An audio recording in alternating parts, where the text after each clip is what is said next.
Hello and welcome back to JK services.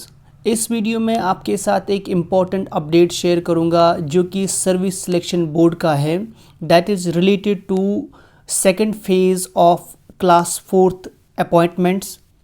इस video में आपके साथ बात करेंगे जो कि जेकेएसएसबी ने नोटिस निकाली है डॉक्यूमेंट वेरिफिकेशन के लिए। जो कैंडिडेट्स अभी शॉर्टलिस्ट हुए हैं क्लास फोर्थ वैकेंसीज़ के लिए बोथ जम्मू और कश्मीर डिवीज़न में, उस रिलेटेड आपसे बात की जाएगी। ये एक डिटेल्ड नोटिफिकेशन है, लेकिन इसमें आपके साथ जो मैं शेयर करूँगा वो ये है कि कौन कौन से डॉक्यूमेंट्स ज़रूरी है, क्योंकि इन्हीं डॉक्यूमेंट्स के बिना पे जेकेएसएसबी आपको फाइनल सिलेक्शन लिस्ट में लाएगी। चलिए गाइस, लेकिन यह बात आप ध्यान रखिएगा, अगर हम जो डॉक्यूमेंट वेरिफिकेशन होगी, जो एनेक्शर ए में जम्मू डिवीज़न आता है और एनेक्शर बी में कश्मीर डिवीज़न आता है। डॉक्यूमेंट वेरिफिकेशन शुरू होगी 17 फरवरी से और 17 फरवरी के ऑनवर्ड्स आप अपने डॉक्यूमेंट सबमिट कर सकते हैं। अगर आपका जम्मू डिवीज़न है तो आप divisional office Jammu and Kashmir service selection board, सहकारी भवन, पनामा चौक, जम्मू में सबमिट करें। और अगर आपका कश्मीर डिवीज़न है तो आप जेकेएसएसबी सेंट्रल ऑफिस जमजम बिल्डिंग रामबाग में अपने डॉक्यूमेंट्स को सबमिट करा दीजिए। अब अगर बात करेंगे कौन कौन से डॉक्यूमेंट्स आपको रिक्वायर्ड है ताकि आपकी डॉक्यूमेंट वेरिफिकेशन हो, तो पहला ये है कि आपको copy of online application form देना है।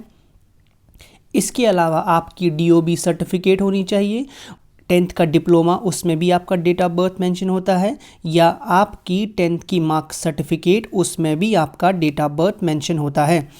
इसके अलावा तीसरी बात जो आपको साथ रखनी है that is the reservation category. अगर आप किसी रिजर्वेशन में आते हैं तो आपकी कैटेगरी सर्टिफिकेट आपको डॉक्यूमेंट वेरिफिकेशन के साथ में रखनी है।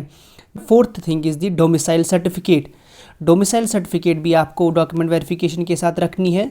नाउ 10+2 मार्कशीट या diploma, other documents as per the advertisement, जो एडवर्टीज़मेंट में कोई स्पेसिफिक डॉक्यूमेंट ज़रूरत है उस डॉक्यूमेंट को भी आपको साथ रखना पड़ेगा। और एक बात आप ध्यान से रखिएगा, आपको सर्टिफिकेट या डॉक्यूमेंट साथ रखने हैं एक स्पेसिफाइड फॉर्मेट में। अगर आप किसी स्पेशल केस को बिलोंग करते हैं, देखिए अगर आप एक्स सर्विसमैन हैं या आपके पास कोई स्पेशल कैटेगरी है जो एडवर्टीज़मेंट में मेंशन थी कि आपको उसके पॉइंट्स मिलेंगे, वो जेकेएसएसबी तभी एंटरटेन करेगा जब आप उसकी सर्टिफिकेट या डॉक्यूमेंट वेरिफिकेशन में प्रेजेंट करेंगे। A copy of prescribed forms is annexed herewith for convenience of candidates। इस नोटिफिकेशन के इस नोटिस के एंड में जेकेएसएसबी ने कुछ फॉर्मेट भी दिए हैं। अगर आप उनमें बिलोंग करते हैं, आपने एप्लीकेशन के टाइम उसे मेंशन किया है, तो डॉक्यूमेंट वेरिफिकेशन के साथ साथ आपको वो भी सबमिट करना पड़ेगा। इसके अलावा बात यह है कि अगर किसी कैंडिडेट ने क्लेम की है position of equivalent educational certification, यानी अगर किसी का 10th पास है और उसने किसी और बोर्ड के ज़रिए 10th को क्वालिफाई किया है, वो इक्विवेलेंट है 10th के, तो वो सर्टिफिकेट आपको प्रेजेंट करनी पड़ेगी, relevant equivalent certificate from the concern authorities at the time of document verification. इसके अलावा अंडरटेकिंग बहुत ही ज़्यादा इम्पॉर्टेंट है, जिसमें बच्चों में काफ़ी ज़्यादा कन्फ्यूजन है। आपको एक एफिडेविट भी सबमिट करना पड़ेगा। ये एफिडेविट आप कहीं से भी बना सकते हैं, फर्स्ट क्लास मजिस्ट्रेट से।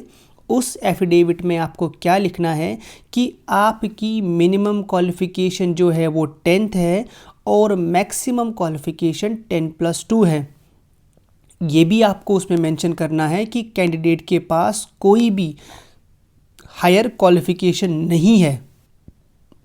दूसरी बात, अगर किसी भी स्टेज पे सिलेक्शन के या सिलेक्शन के बाद भी ये पाया जाता है कि कैंडिडेट के पास हायर क्वालिफ़िकेशन थी जो प्रिस्क्राइब्ड पोस्ट के लिए नहीं थी, तो उसके कैंडिडेचर को कैंसिल किया जाएगा। ये बात आप ध्यान में रखिएगा। 10+2 इज़ दी मैक्सिमम क्वालिफ़िकेशन जो क्लास फोर्थ पोस्ट के लिए होगी।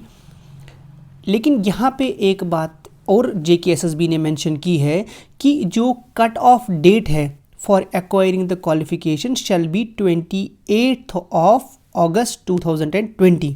यानी आपकी क्वालिफ़िकेशन मैक्सिमम क्वालिफ़िकेशन 28 अगस्त 2020 को होनी चाहिए 10+2। अगर आपने इसके बाद अब पढ़ाई शुरू की है तो वो आपकी सिलेक्शन में कोई दिक्कत नहीं करेगा। It is further notified that the cut-off date for acquiring the qualification shall be 28/8/2020. Now further आपको क्या करना है? Additionally, the candidates are required to produce self-attested photocopy of each document certificate online application form on the day of document verification before the document verification committee. आपको self attest करना पड़ेगा सारे documents को। इसके अलावा candidates are figuring in reserved categories purely on the base of details they have incorporated in their data that is online application form. यहाँ पे एक बात है कि अगर आपने EWS के लिए अप्लाई किया है, अगर आपने फिजिकली हैंडीकैप्ड के लिए अप्लाई किया है या आपने RBA के लिए अप्लाई किया है, इसी कैटेगरी को एंटरटेन किया जाएगा। और भी कुछ डिटेल्स है जो आप पढ़िएगा, but this is the important जो अभी तक JKSSB ने नोट्स निकाली है। This was the update from our side to you. Thank you so much for watching the video. अगर वीडियो पसंद आए तो चैनल को सब्सक्राइब कीजिए और वीडियो को लाइक और शेयर कीजिए। Thank you so much for watching.